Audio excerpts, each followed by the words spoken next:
Welcome to Ocrop's YouTube channel, your world for information.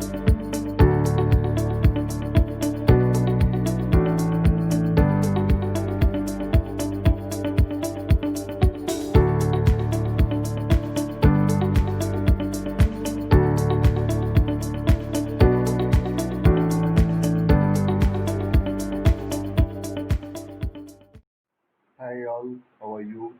The topic for the day is a systematic approach to change management.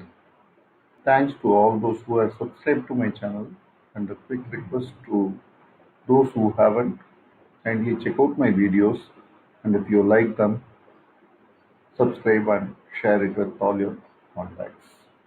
Right. This video we will try to understand the change process and its implications.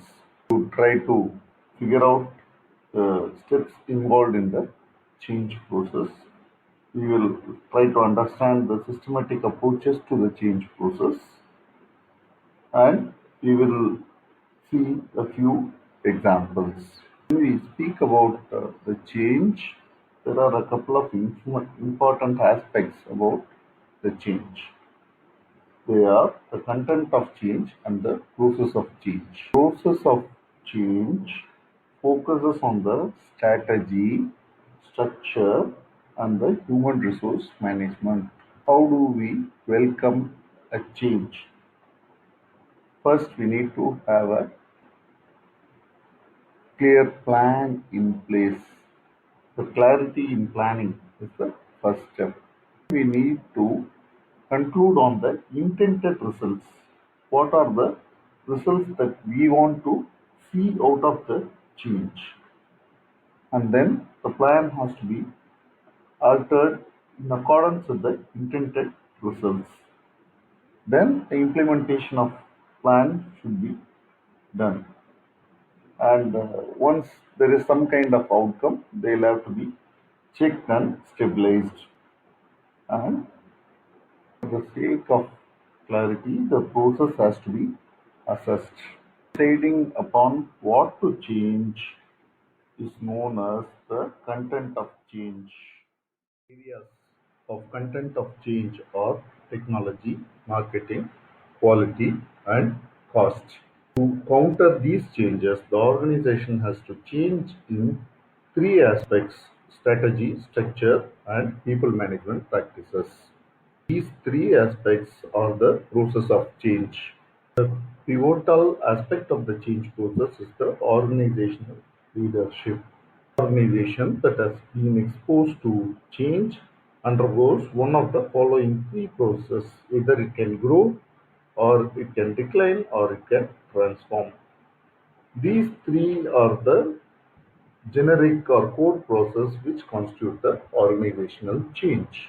The components of the core change process are the leadership, strategy, structure, people management, technology, marketing, quality, and cost.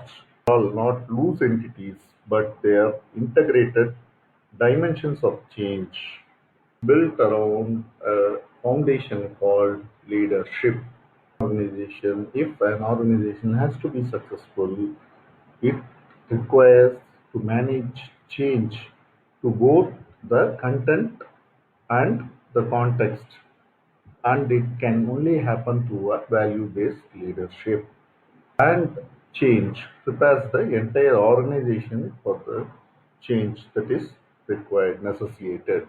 It is for the advancement in science and technology, or the sophistication in information technology, or for the global changes in the context, and or the modernization of technologies, whatever it is, or new ideas or new products or diversification, whatever be the reason, the change has to be planned effectively, so that the organization does not undergo unprecedented transformation. Then it becomes difficult to manage the organization.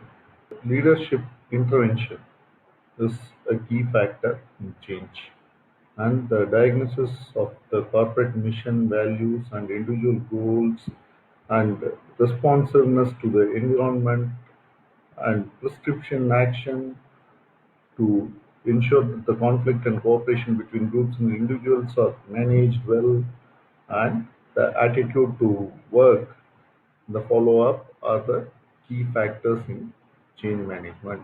If at all the organization is looking for an effective solution to the problems, then a participatory coordinated process of problem solving approach is emphasized. Actions are crucial for ensuring a continued success. Decision making process itself changes a lot. We discuss more about the change methods rather than the normal usual routine programs. It has to be treated in a holistic way. The system has to be seen in whole rather than in parts. Successful organizational change depends on changing the employee perception, thoughts, attitudes, and values. Without that, change is not possible.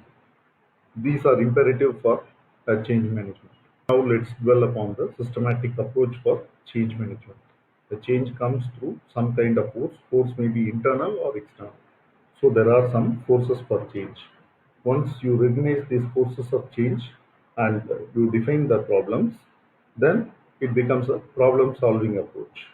The problem solving approach brings out some kind of solution with all the stakeholders, and then the change has to be implemented.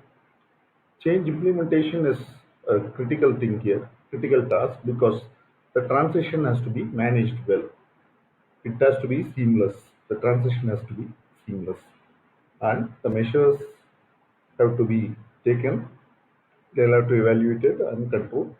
And then again, if there are any problems, it has to be a cycle, and this has to be done by identifying change agents. This is the systematic approach to change management. So if the change is systematically handled, you'll have to unfreeze the condition, you'll have to start changing, and once you have changed, you'll have to stabilize the condition. The acceptable level of acceptance of the people involved in the process and the positive reinforcement by the management are the key factors for stabilizing the change. Hope you had a good time listening to the organizational change systematic approach to the change management. Hope you liked it. Please feel free to share your opinion on the comment section. And if you like the video, share it with all the people you feel like. Thank you for listening. Bye bye. Good day.